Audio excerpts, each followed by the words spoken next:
उत्तम संयम का दिन है। किसका दिन है? उत्तम संयम का। संयम क्या है? सबसे पहले अपन इसे समझें। जितने भी देश हैं, 185 देश हैं विश्व में। कितने हैं? 185।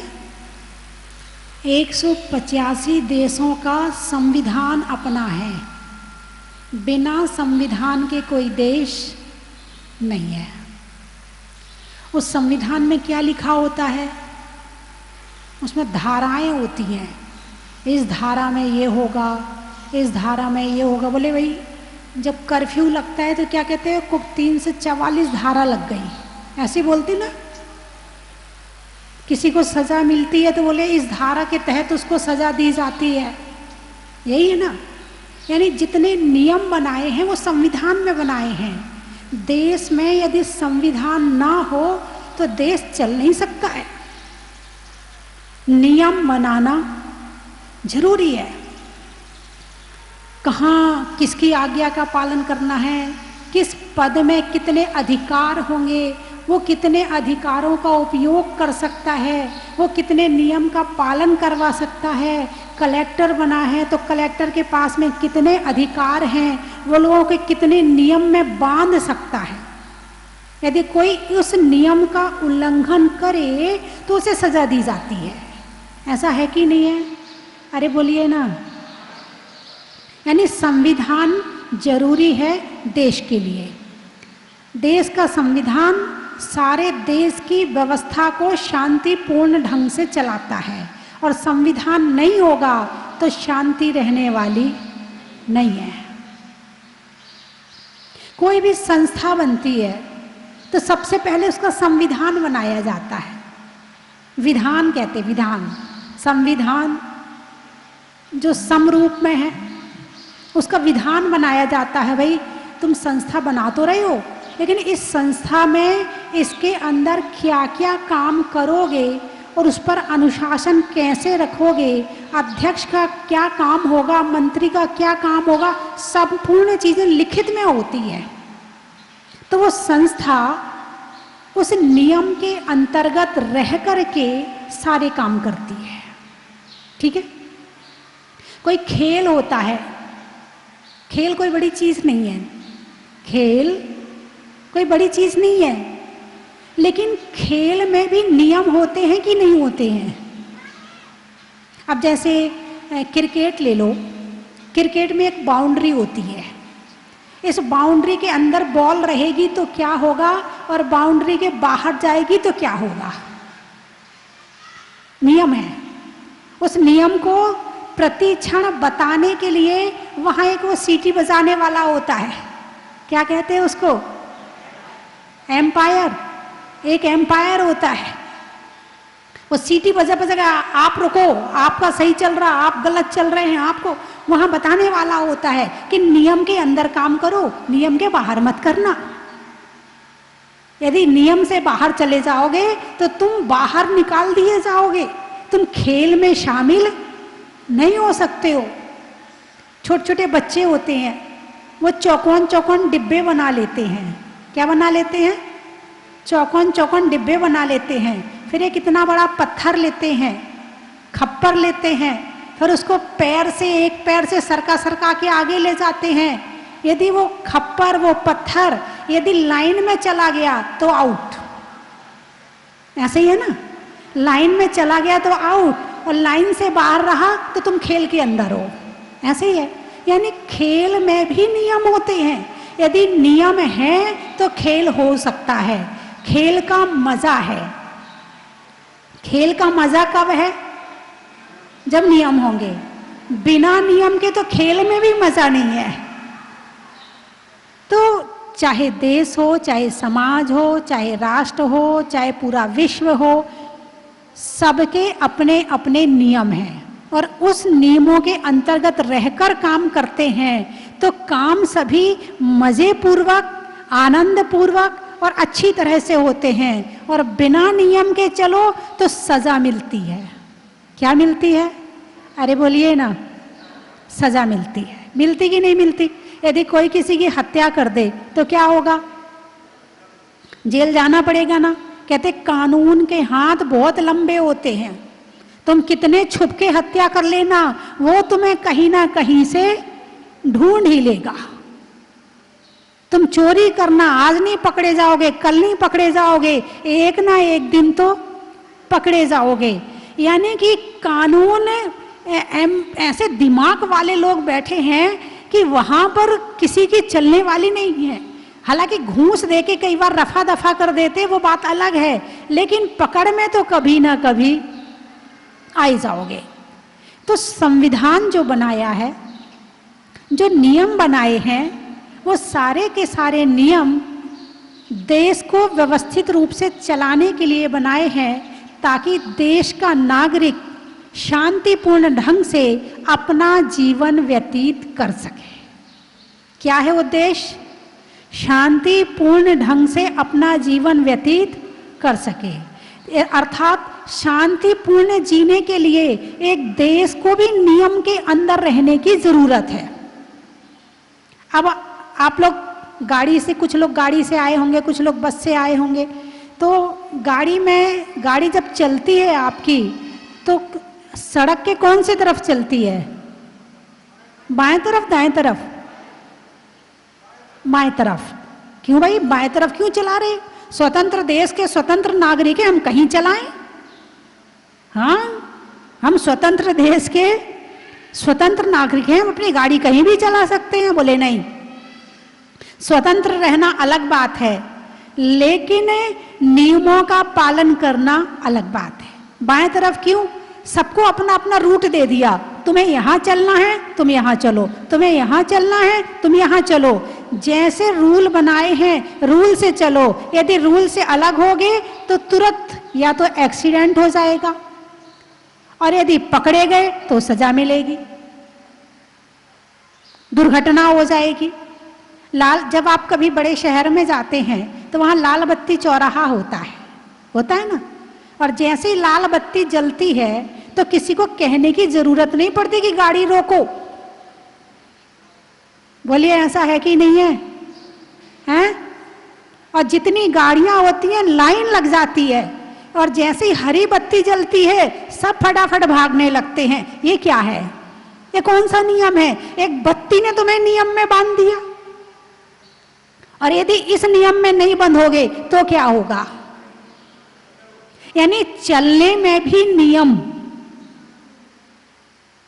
यहां नियम के अनुसार, यहां नहीं कहीं भी नियम के अनुसार चलोगे तो मंजिल तक पहुंचोगे, और नियम के अनुसार नहीं चलोगे तो कहीं भी दुर्घटनाग्रस्त हो जाओगे। अब भगवान महावीर ने संयम और नियम की बात बताई है। किसकी बात बताई है? संयम और नियम की बात बताई है। नियम को ही संयम कहते हैं। आप कहते हैं ना, आज अष्टमी है, आज मैं 4 प्रकार के आहार का त्याग करता हूं, आज मेरा नियम है। क्या हो गया? आपका नियम हो गया। तो ऐसे छोटे छोटे नियम का पालन आप लोग करते हैं ना। भगवान महावीर ने क्यों बताए ये नियम, क्यों संयम में रहने को कहा है? संयम का मतलब होता ब्रेक। गाड़ी चल रही है, बाएं तरफ चल रही है, लेकिन उसके बाद भी उसमें ब्रेक का सिस्टम है। यदि ब्रेक का सिस्टम गाड़ी में ना हो फिर क्या हो? फिर भी कभी गड़बड़ हो जाएगी। मन पर संयम। अब संयम का फल क्या है? मन का संयम आप जानते हो, मन में जो सोचोगे वैसा कर्म बंद होगा, वैसा उसका फल मिलेगा। जैसा शरीर से करोगे वैसा कर्म बंद होगा, वैसा फल मिलेगा। खेल के मैदान में यदि खेल के नियम का पालन ना करो तो खेल से आउट हो जाते हैं, लेकिन यदि हम मन वचन काय पर संयम नहीं करते हैं तो उसकी सजा हमें कर्म देते हैं। कौन देता है? कर्म देते। कर्म दिखते नहीं है ना, इसलिए डरते भी नहीं हो, लेकिन जब कर्म का उदय आता ना तब रोते हो। एक एक कर्म अपना हिसाब पूरा करके जाता है।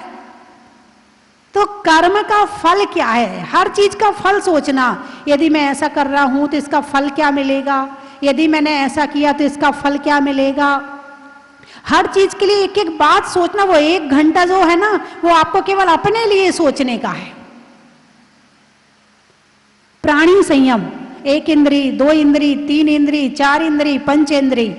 जीवों को सताना नहीं, मारना नहीं, पीड़ा नहीं देना, कष्ट नहीं पहुंचाना, ये प्राणी संयम है। 1 इंद्री, हमारे यहाँ 1 इंद्री की को भी दुख देने की बात नहीं कही है।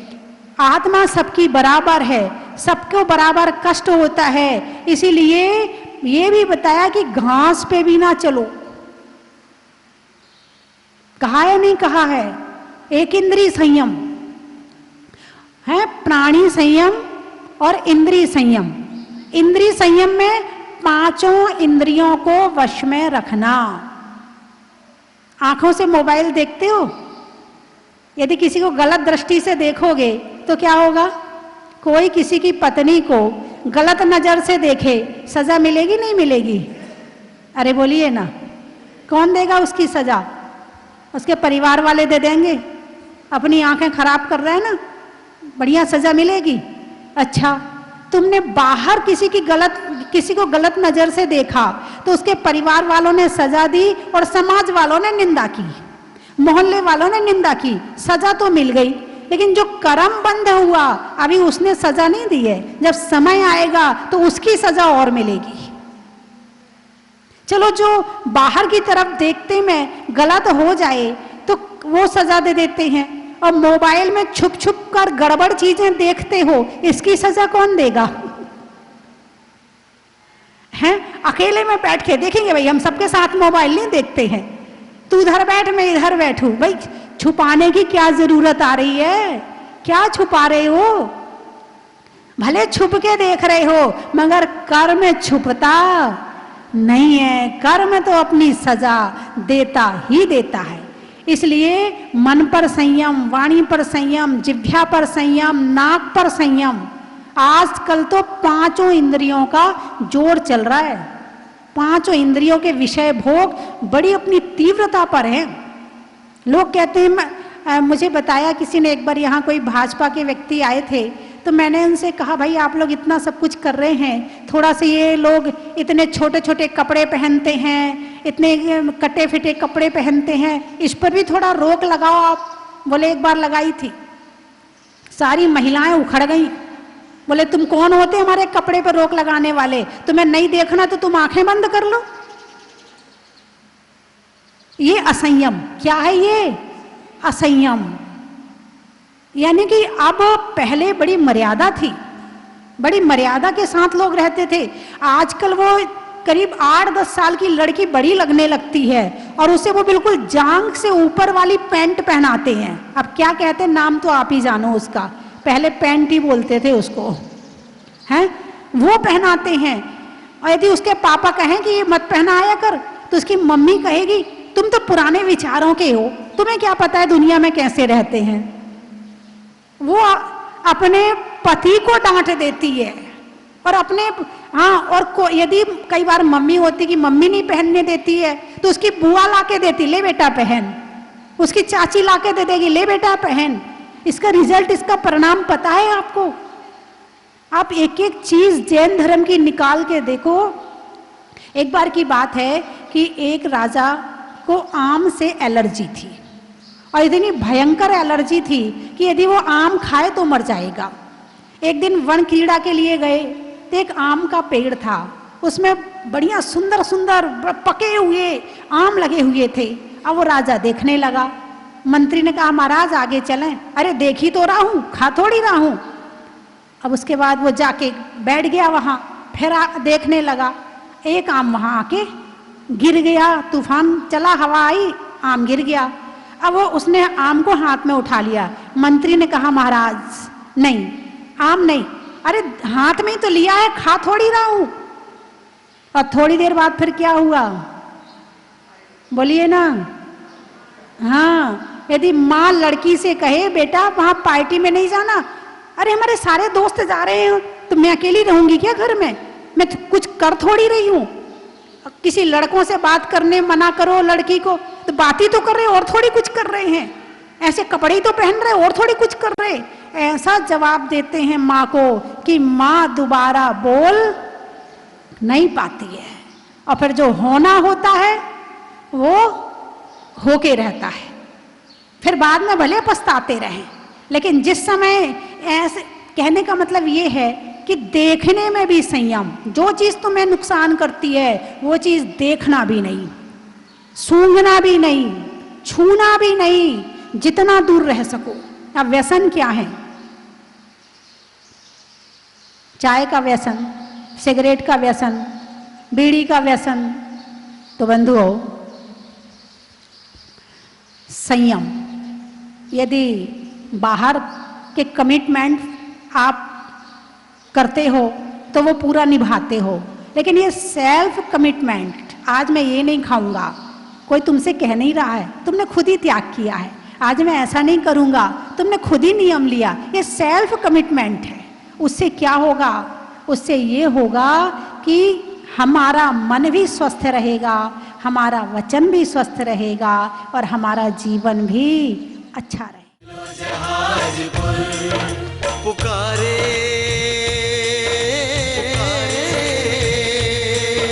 पुकारे पुकारे पुकारे जहाजपुर, भक्तों आओ आ जाओ, पुकारे जहाजपुर। श्रीमान रामनिवास जी गोयल साहब जो कि हमारे बीच में पधारे हैं।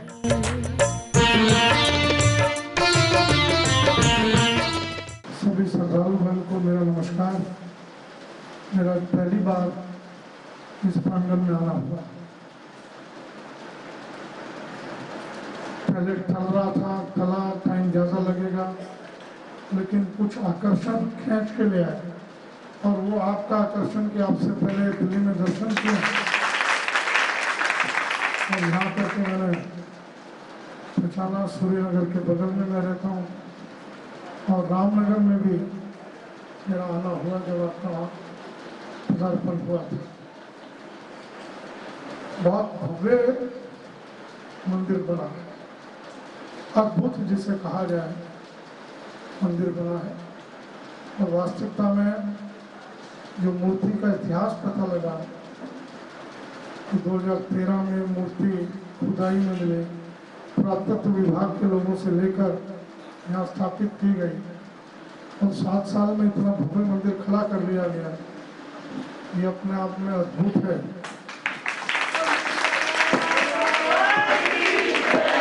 ये उसकी कृपा के बिना नहीं हो सकता, मानव के बस की बात नहीं। इसको दर्शन करने के बाद, झाजपुर गांव है हमारे, सुराना जी वहीं के हैं। कहाँ है सुराना जी? और इसी गांव से जहाज मंदिर शायद मैं समझता हूँ नाम रखा गया। वास्तविकता में यहाँ करके रहा जाए, काफ़ी कमरे बने हैं, आनंद लिया जाए प्रकृति का। चारों ओर बहुत सुंदर पहाड़ियाँ, और आज तो वैसे भी इंद्र देवता प्रसन्न हो गए, हम लोग आए बारिश से, पूरा ग्रुप भीलवाड़ा से चल के यहाँ आए हैं, और इसे आप लोग धन्य हैं, बड़भागी हैं यहाँ बैठे, बहुत बड़भागी। और साधु संतों के चरणों में बैठकर ज्ञान प्राप्त करना हर एक के बस की बात नहीं, इसलिए मैंने कहा आप लोग बड़भागी हैं। मैं भी अपने आप को आपकी श्रेणी में जोड़ रहा हूँ कि मुझे दर्शन करने का अवसर मिला। पुकारे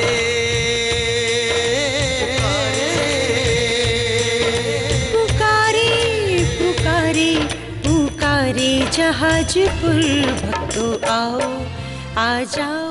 राजनीति में धर्म आ जाए तो राजनीति उठ जाती है, और धर्म में राजनीति आ जाए तो सब गड़बड़ हो जाता है। लेकिन अभी आज हम जो यहाँ देख रहे हैं कि हमारे रामनिवास जी गोयल धर्म पूर्ण रूप से समर्पित है। आप विश्वास करो कि 2007, 8 और 9 में मैं दिल्ली में थी, और आप करीब 2 बार आए मेरे पास, 3 बार, और आपने मुझे पहचान लिया। मतलब बहुत बड़ी बात है ये। कहाँ दिल्ली, कहाँ जहाजपुर, और 8 के बाद मतलब 13-14 साल हो गए हैं। 13-14 साल में भी आपकी स्मरण में है कि माता जी वहाँ पर मिली थी। तो और इसका कारण क्या है? एक बात बता दूँ, जिसकी रुचि जहाँ होती है वो चीज़ याद रहती है। बात समझ में आई कि नहीं आई? जिसकी रुचि जहाँ होती है। अब एक व्यक्ति, जैसे यहाँ एक गाड़ी आई, अब गाड़ी आई तो उसमें बस में कई तरह के लोग हैं, बच्चे भी हैं, बूढ़े भी हैं, जवान भी हैं, ड्राइवर भी है। अब ड्राइवर उतरेगा तो क्या खोजेगा? अपने जैसे ड्राइवर कहाँ बातचीत करने मिले। जो धर्मात्मा होंगे सीधे मंदिर पहुँचेंगे। बच्चों को गार्डन में झूले में मजा आएगा, खेल खिलौने चाहिए। तो जिसकी रुचि जहाँ होती है उसको वो चीज़ याद रहती है। आपको 14 साल बाद भी मैं याद हूँ, ये बहुत बड़ी बात है। अरे 14 वर्ष में आप कहाँ कहाँ नहीं गए होंगे, कितने राजनीति के मोड़ आए होंगे।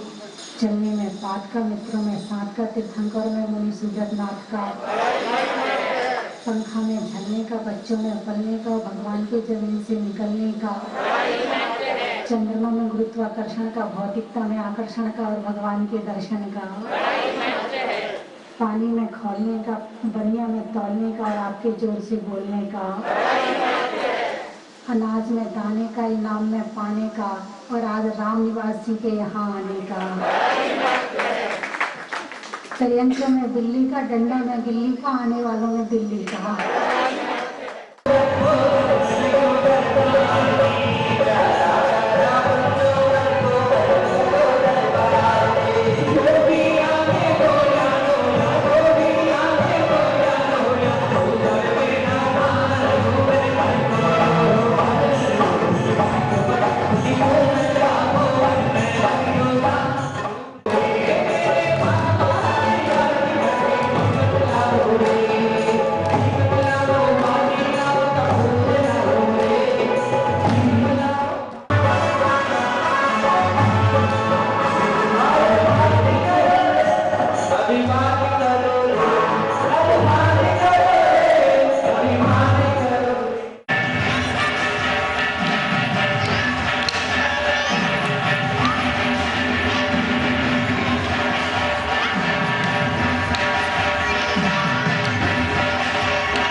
मैं लगभग 4 साल से आ रहा हूँ शिविर में। व्यवस्था तो आपके सामने समक्ष दिख ही रही है। मैं एक अलग बात कहने जा रहा हूँ। चलो बुलावा आया है, बाबा ने बुलाया है। मैं इस साल मन नहीं था मेरा आने का, मगर मैं मुनि सुब्रतनाथ भगवान की करंट सा लगा और दौड़ा चला आया। मैं कल अचानक पूजा करते करते मन में विचार उठा कि आज अष्टमी है, उपवास करना चाहिए। तो अभी पूरी ऊर्जा के साथ खड़ा हूँ मैं। 24 घंटे में मैंने जल या आहार कुछ भी नहीं लिया। चौके में देखते रहे लोग, मगर फिर भी मैं अपने सामायिक पे लगा रहा। मतलब ये चमत्कार है भगवान का जो प्रत्यक्ष देखने को मिल रहा है।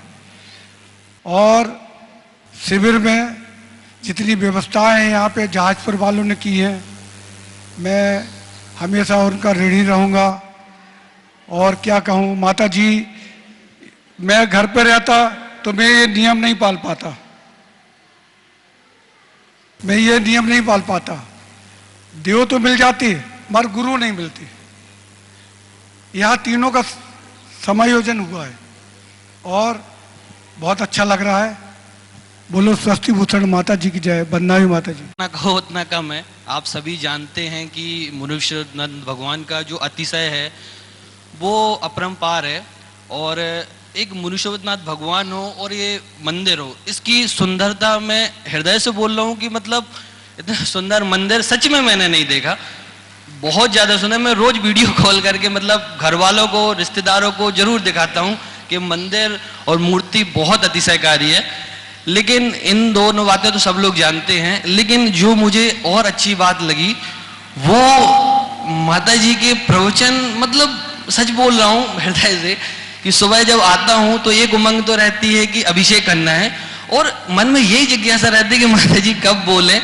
और सच में आधा घंटा मतलब कब गुजरता है ऐसा लगता है माता जी 2 घंटे 2.5 घंटे भी बोल दें तो मतलब मन में भाव रहते और सुन ले, बोरियत तो कहीं से दूर दूर तक नहीं।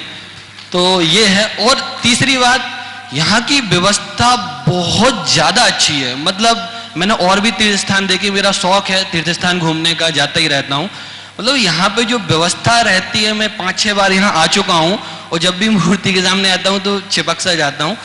तो व्यवस्था के लिए माता जी का और सबका बहुत बहुत आभार, और बस यही विनती है कि माता जी ऐसे ही मार्गदर्शन करते रहें। नमोस्तु, वंदना माता जी। मेरा शशक बारंबार नमोस्तु नमोस्तु नमोस्तु। माता जी को मेरा बंदामी बंदामी बंदामी।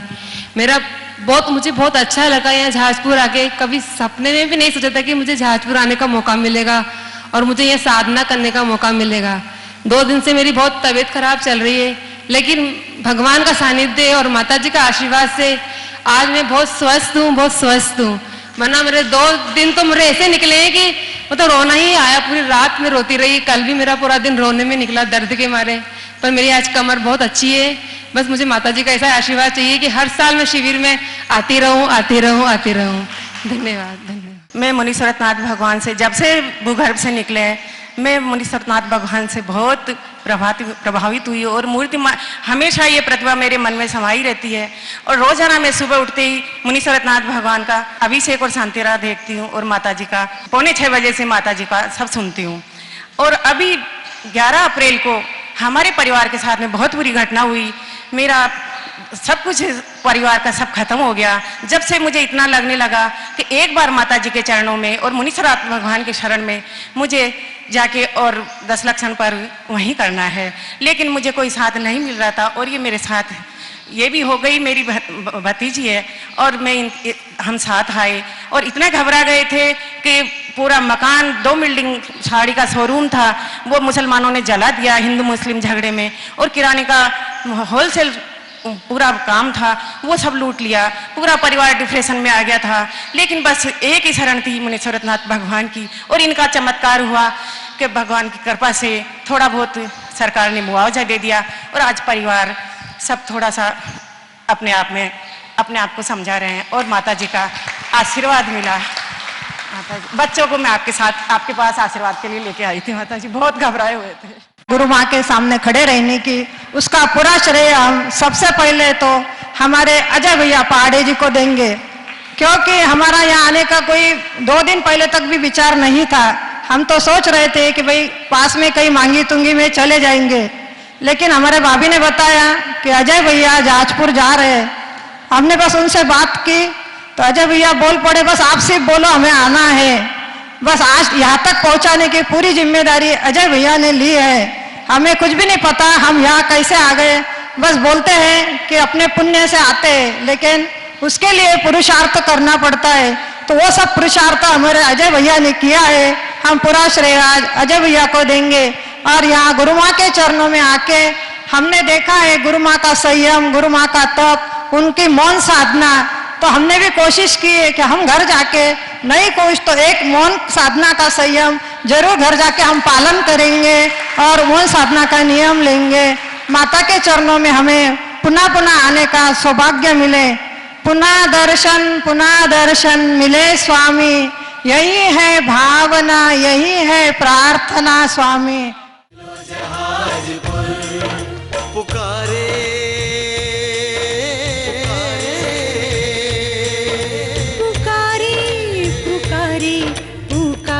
जहाजपुर भक्तों आओ, आ जाओ पुकारे जहाजपुर, भक्तों आओ आ जाओ, पुकारे जहाजपुर।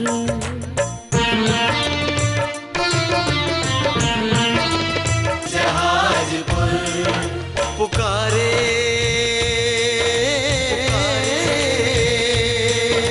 पुकारे पुकारे पुकारे जहाजपुर, भक्तों आओ आ जाओ, पुकारे जहाजपुर, भक्तों आओ आ जाओ, पुकारे जहाजपुर।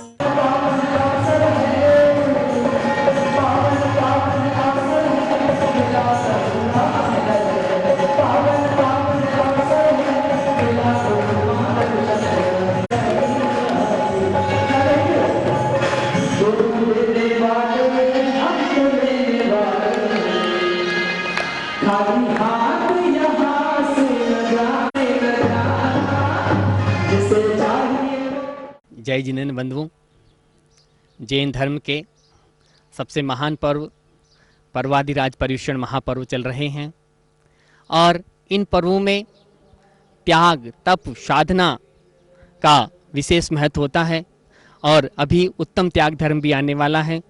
इस दिन त्याग के साथ साथ दान का विशेष महत्व होता है और हमारे शास्त्रों में 4 प्रकार के दान बताए गए हैं: औषध, शास्त्र, अभय, आहारा।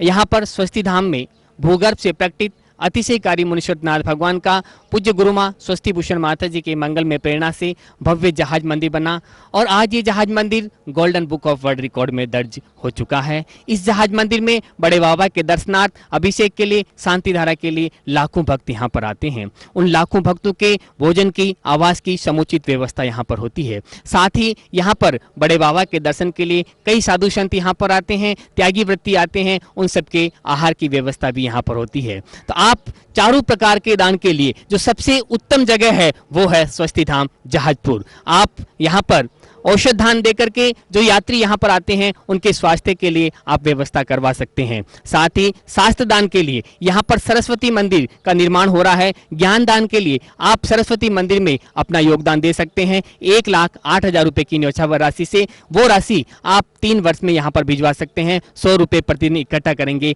तो 3 वर्ष में 1,08,000 रुपये की न्यौछावर राशि से सरस्वती मंदिर के आप सदस्य बनेंगे। इसके अलावा अभय दान, जितने भक्त यहाँ पर आते हैं उनके लिए यहाँ पर यात्री निवास बने हैं। 108 कमरों की धर्मशाला तो बन चुकी है, अब यहाँ पर 55 कमरों का एक मांगलिक भवन बन रहा है। उसमें भी आप 1 कमरे का पुण्यार्जन कर सकते हैं धर्मशाला में, जिसमें 1 कमरे की न्यौछावर राशि है 5 लाख रुपए। ये 5 लाख रुपए आप 5 साल में किस्तों में भी भिजवा सकते हैं, 1-1 लाख रुपए प्रति वर्ष के हिसाब से, और जो एक मुश्त देना चाहते हैं वो भी दे सकते हैं। बंधुओं, यहाँ पर पूज्य माता जी का 26वां मंगलमय वर्षा योग चल रहा है और अन्य साधु संत त्यागी व्रती यहाँ पर आते हैं। उनके लिए आहार दान ध्रुव फंड की स्थापना की गई है और आप उस आहार दान ध्रुव फंड में भी सदस्य बन सकते हैं। अपनी शक्ति के अनुसार, अपनी सामर्थ्य के अनुसार योगदान दे सकते हैं। तो बंधुओं, मौका मिला है इस जीवन में कुछ न कुछ करने का, आए हैं कुछ करें, अपनी शक्ति के अनुसार, अपनी सामर्थ्य के अनुसार दान दे करके पुण्य कमाए। ऐसा मौका बार बार नहीं आएगा। धन्यवाद। कंचन की थाल को सजाओ रे आज, रत्नों की थाल को भर लाओ रे आज। आओ आओ करे रे गुणगान आरती भगवन की। आओ आओ करे गुणगान आरती भगवन की। आओ आओ करे रे गुणगान आरती भगवन की।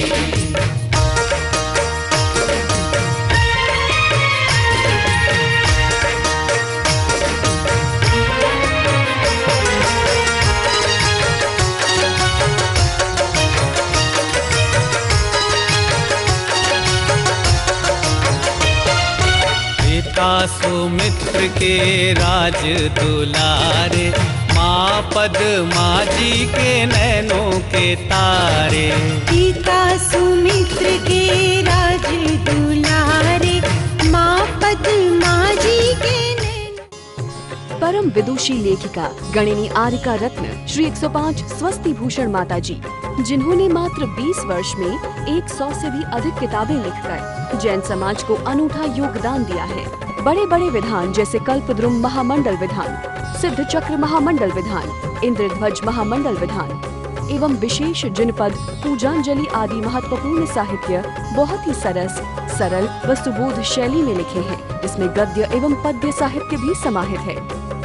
इन महान साहित्यों को पढ़कर आप भी अपने ज्ञान का विकास कर सकते हैं। साहित्य प्राप्त करने हेतु आज ही संपर्क करें। संपर्क सूत्र 7906062500 98683456768।